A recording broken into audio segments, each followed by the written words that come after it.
Ladies and gents, we are back with another back and bicep workout today, man. It's gonna be a good one.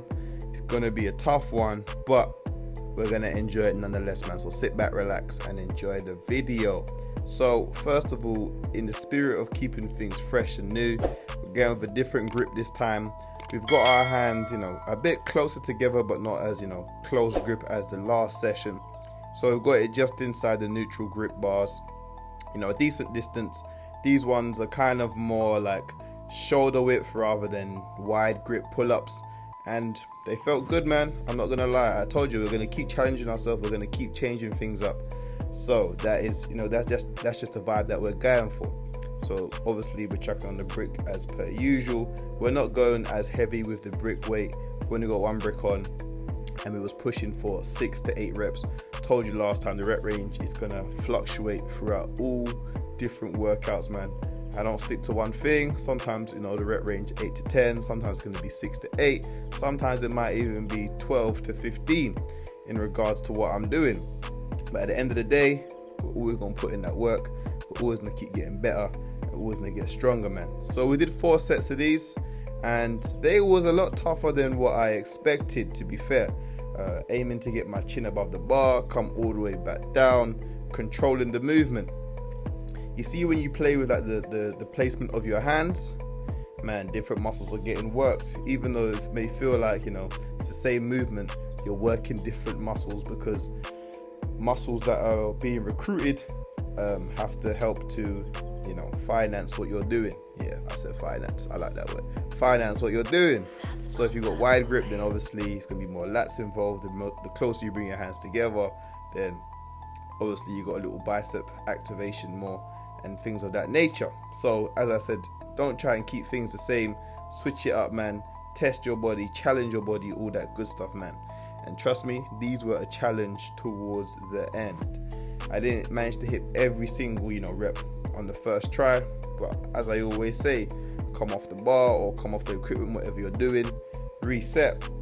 As you can see here, take a little breather, get your mind right, go again, finish your set.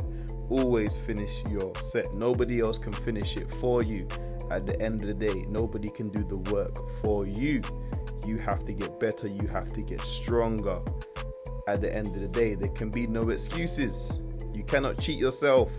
You can't go home and say, oh yeah, I did 10 reps, knowing that you did 6, knowing that you did 8, knowing that you did 9. 10 is 10 at the end of the day, you feel me?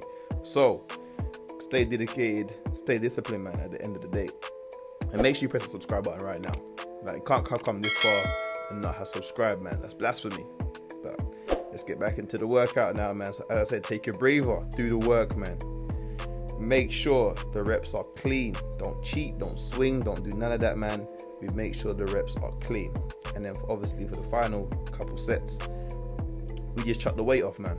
Because I know that with the weight on, I probably would have got about good 2, maybe 3 reps. But obviously if I take the weight off, I'm able to do more reps, and it's beneficial in a way. Yes, I could have, still continued to keep the brick on and push myself and then take the brick off as per usual. But I just feel like it would probably be more beneficial to do bodyweight sets and get the rep range I'm looking for. So the rep range for this bodyweight was slightly higher.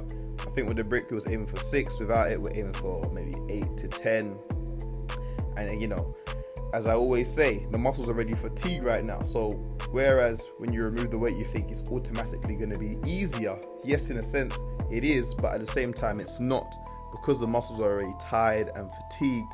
Those 8 you would usually bang out, or those 10 you would usually bang out, now feel so much harder. And that's why muscle exhaustion is really your friend at the end of the day. You exhaust the muscle and then you push it through. So next time when you're doing bodyweight sets, it's easy. You're used to having to work even when you're tired, whereas now when you start off fresh with bodyweight, you think, wow, this first 10 was simple, man. You know what I'm saying?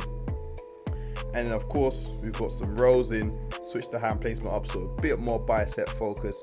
As I said, keep things fresh, keep things new, man, and trying to get the up as high as possible. I told you last time with this hand placement, it's kind of hard to get your chest towards the bar, And as you're already fatigued, our pulling muscles for the pull-ups, like this was this was overtime, man. So we did 4 sets of these, chucked the gloves on because the grip was wavering a bit and the pole kept moving. I didn't really secure it properly.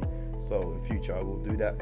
Always, please, always make sure you secure your equipment properly before you start using it. Very important. We are here to get better, not to get injured at the end of the day. And again, as I was saying, didn't finish the set, guess what? Take a breather, go again, finish it. Finish it. Mentally, you must make yourself finish what you started. Like, this is not just about working out, this is about life.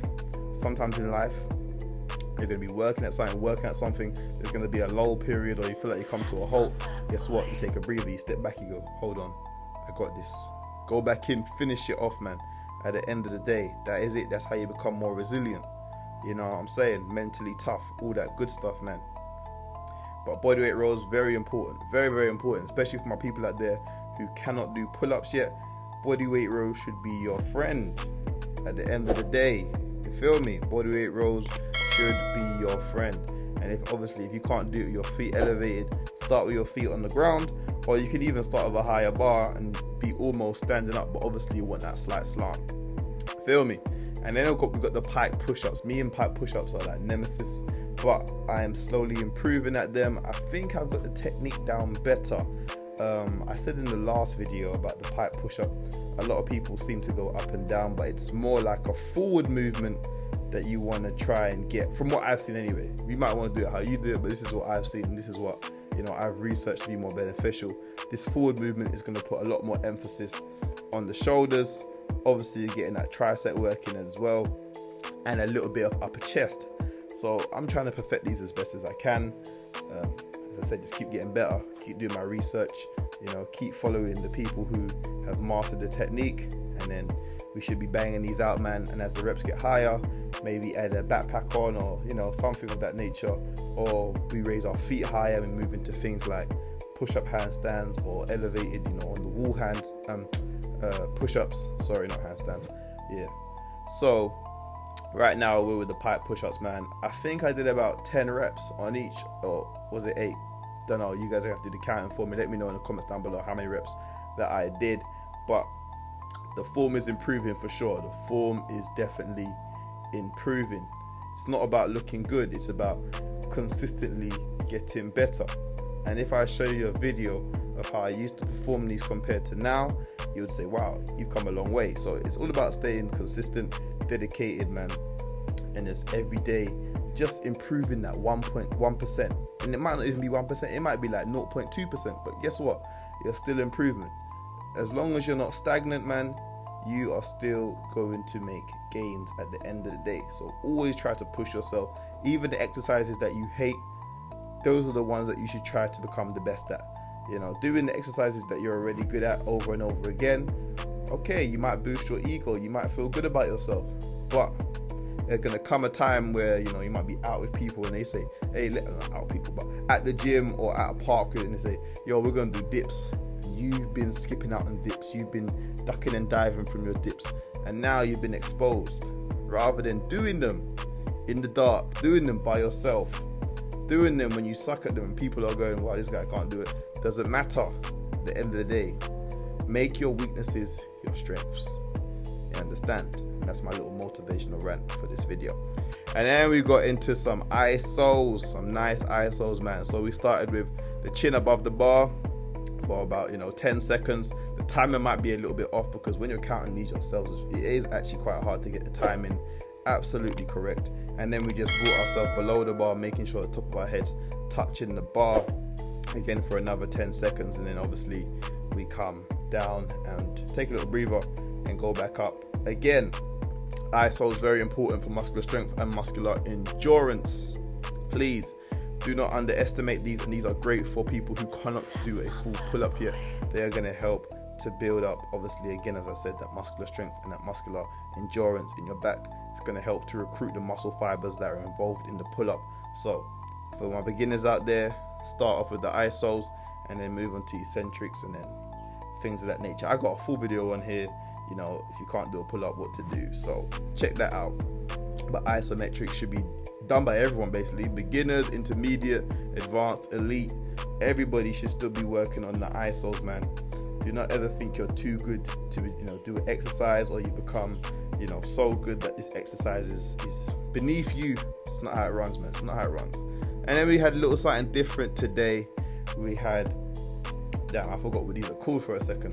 Damn, what are they called again? This is shocking. This is really shocking. I'm gonna write on the screen because I completely forgot what they're called. Upright rows. Jesus Christ, upright rows. Added those in, man. Get those upper traps, get those shoulders, give them a nice bit of work as well.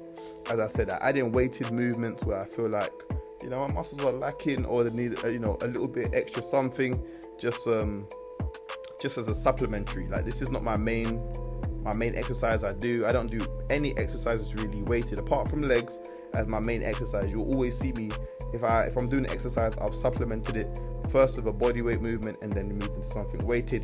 So we had upright rows today. Again, it's back day, so you want to work those upper traps, and obviously some shoulder work as well. And obviously these are going to work your core because you have to control the movement. But upright rows, even when I was like heavy in the gym and stuff back in the day, they've always been a part of my routine. So, if you want to add in some weighted movements, I suggest upright rows. But hope you enjoyed the video, man. Make sure you like, you comment, and subscribe. Catch you on the next one. I'm out. Peace.